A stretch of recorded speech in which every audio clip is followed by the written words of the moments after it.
everybody, Chef Jill here, welcome back. Thank you so much for the positivity of the last video, I really appreciate it. You are doing great. We just have a little bit longer to go yet. We're still flattening the curve, but we're working on it. And soon I'm gonna see all of you at sporting events and shopping malls and restaurants again. So we have that to look forward to.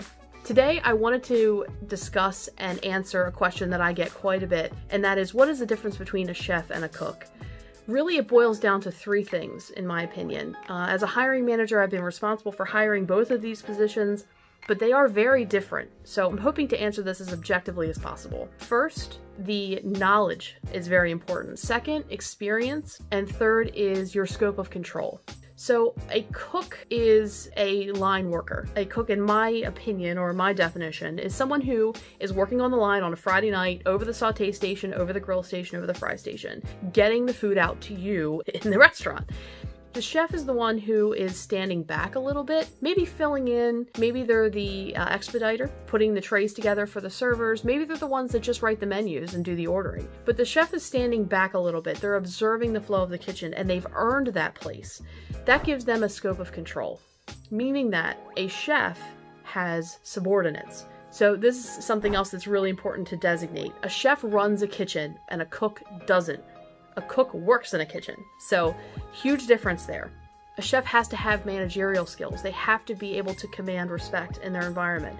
They may not be well liked, they may not be respected, but they have to be listened to at the very least, actually. So I would say that being a chef means you have to have a little bit of a harder exterior, and you have to be willing to take credit for, but also take scuff for, the people who work for you, your cooks. So every chef is a cook in that they know how to run the kitchen, they know how to run the hotline, they know how to work a Friday night, but not every cook is a chef because there's a little bit more knowledge, a little more experience, and a little bit more control involved with being a chef. So what do I mean by knowledge? Certainly I mean kitchen equipment, certainly I mean ingredients, recipes, methods of production, kitchen lifestyle, attitude, that kind of thing. Those things are all really important when it comes to the knowledge piece. But what I also mean is financial knowledge. Restaurant industry knowledge as far as how to keep a restaurant afloat. Yes, the owner is really important in signing those paychecks, but it's the chef that ends up saving the most money in the long term. A chef's job, in fact, is to prepare anything that an owner can't make, so basically filling all of the orders for the customers and saving money at the same time. That financial knowledge is so important, and being able to convey to who you're talking to that you know how to do that is a mark of a great chef. The second thing is experience. In any industry, experience is important. How much time you've spent in the role itself. But experience is really interesting in the kitchen and in the restaurant industry because the longer you've been around, you've seen cycles happen. You've seen the economy rise and fall. You've seen food trends come and go. And you've also understood that the restaurant industry is not the most forgiving place in the world.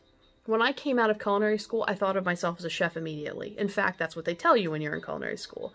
When you get out, you realize that you have nowhere near the knowledge of the people around you, whether they went to culinary school or not. So that experience of being able to navigate, of being able to take the hard stuff off the shoulder and sort of keep moving forward is something that marks a great chef. Because a chef can't just quit when things get tough. That's not how it works. Cooks tend to be more transient. They tend to go from restaurant to restaurant looking for a good fit. It's all part of their experience. But you really want to hire and invest in a chef that's going to stick with you even when things get a little bit tough.